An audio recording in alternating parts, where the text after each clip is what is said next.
Close to a capacity crowd at the Wham Stadium, as it was when Derby were visitors in the FA Cup under Frank Lampard a few years ago. Away allocation sold out once again. Derby fans that you can hear as the home side get us underway. Accrington in the all red with the white trim, Derby in black and white.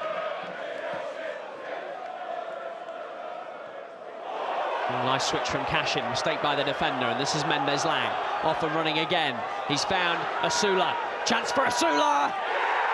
Takes it emphatically for his first Derby County goal. We've started the game well, and Asula's got his first goal for Derby County. It's a lovely goal as well. Brilliant work on that right-hand side for Mendez-Laing. Wonderful first touch, and then this is his option. Drive as quickly as he can, and what a pass that is between the two players of Accrington. Little step over from Asula onto his left foot and buries it into the far corner. Mendez-Laing picks out Asula.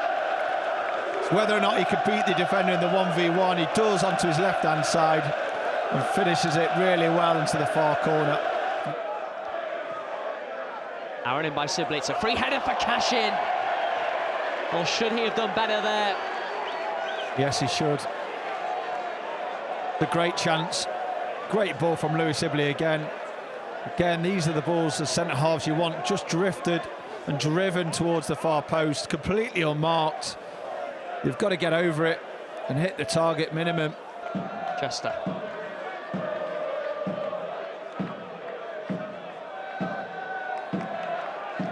Given away by Mendez-Laing.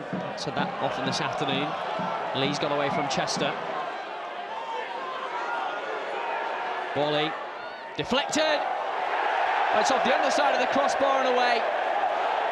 Well, it was fortunate that it came to McConville at that back post, but Derby maybe a tad lucky themselves. Accrington still coming forward. Good work by Barkhazen.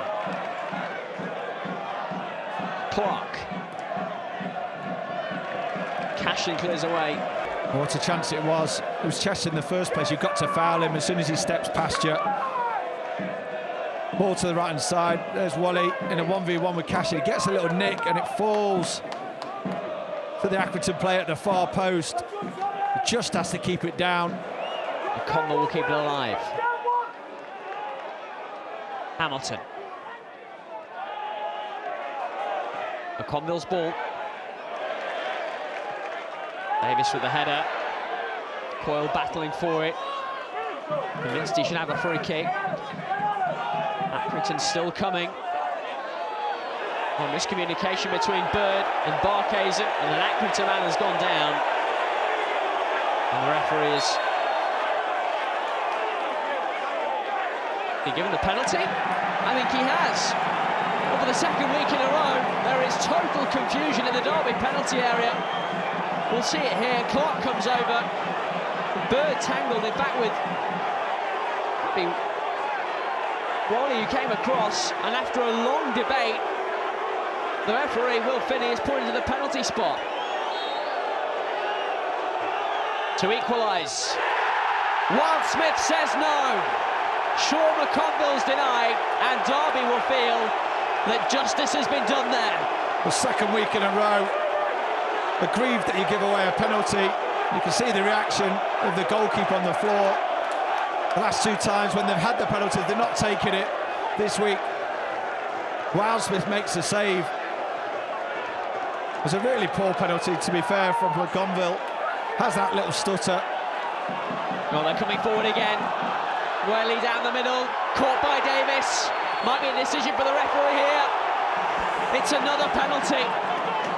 And it'll be a yellow card for Curtis Davis. Well, this is absolute chaos.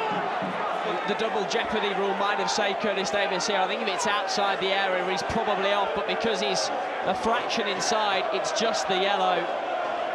But Sean, what is going on? Well, we've just lost our composure in the last 2 or 3 minutes. Accrington have been getting into the game. Second chance to score from the penalty spot. In the case of, just a minute or so.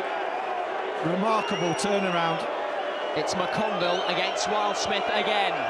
And this time, he puts it wide. Wow.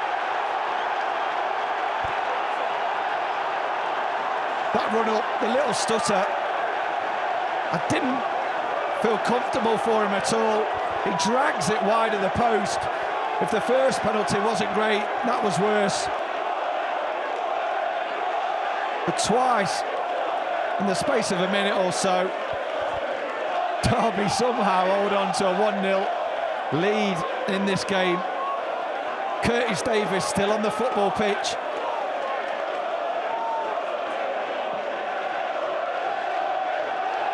Seven minutes to half-time. Derby somehow continue to lead by a goal to nil.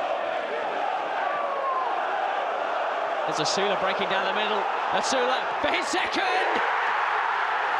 Well, would you look at that? Accrington missed twice from the penalty spot. And then Will Asula doubles the lead.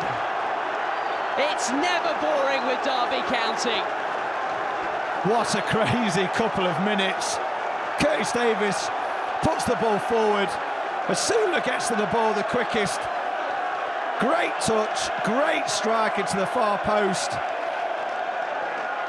And after riding the luck for the last minute or two penalties missed by Accrington, it's Derby that pounce and get the second, and Asula's second of the game. It's only his fifth start in the league this season, Lewis Sibley, although he's been involved in every single game. Sibley. It's toward Chester. And Saban came out of nowhere to turn it behind. Well, in my opinion, every single ball that Lewis Sibley's put in has been on the money. It's quite clear they're trying to aim for that far post area. 2 or 3 towards the front, and then your big boys around the back, Asula, Davis and Chester. You can't ask any more from Lewis Sibley there. Puts it right on the money. By Curtis Davis. And then by a flying Aaron Cashin. And what can Derby do on the break? This is Asula. You've got Mendes-Lang down the middle. Oh, it's a terrific ball. It's Dobbin. Good save. Really good stop.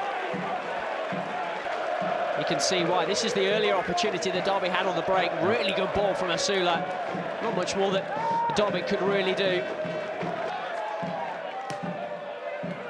Dobbin. Asula. Dobbin wanted it played back to him. It's Bird instead. Rattles the woodwork. What a strike from Max Bird. Here's Dobbin wanted the ball, he wanted a little give and go with Asula, he was disappointed, but when Asula finds Max Bird, he has a touch out of his feet, strikes it beautifully with his left foot, just edges away from the goal, hits the post. Chester did just enough.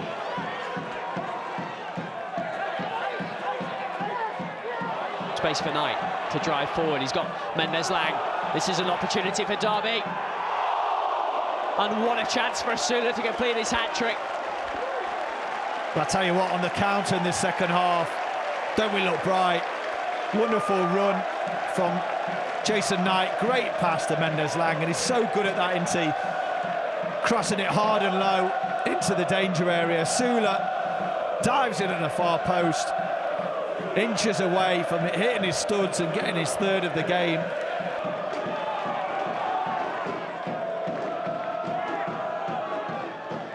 Davis heads away. Sangaré finds Pritchard.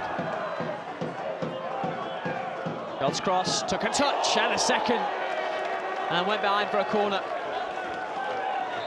A decent play down that right-hand side. Derby players can't get close enough. Comes onto his left foot, whips it towards the front post. So it was it Stearman maybe? It came off last.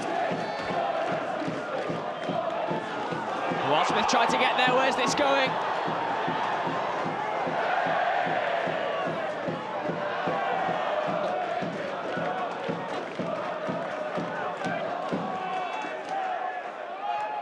Davis heads away. Won by Bird. This is Sibley. Once he got left in the tank. Coyle is half-heartedly giving chase. It's Sibley. It's still Louis Sibley. And now Barkhuizen. And now Derby do seal it. They've had a couple of chances on the break. And this time, Tom Barkhuizen made absolutely sure. It's a third Derby goal, and it's a deserved 3 points for Paul Warne's side. Well, it's a deserved third goal, Owen, because this has been coming in the second half. Louis Sibley, who's been close in terms of being the man of the match, I think he's been absolutely outstanding. He's grown as the game's gone on. He's driven forward with real pace, getting past players like they weren't there. And in the 98th minute, he's still got the energy and desire to get in the box. It didn't quite fall for him on his right foot to get his deserved goal. But Barkhuizen, he deserves that goal. And Derby, for me, deserved the third. Away by Stearman. And there is the final whistle. Derby respond to last weekend's disappointment in the perfect way possible. It's back-to-back away wins for the first time in the league for over 2 years, and they looked good for it. Asula, the match winner with his 2 goals, a clean sheet for Wildsmith. I'm sure Paul Warne will be very happy with that.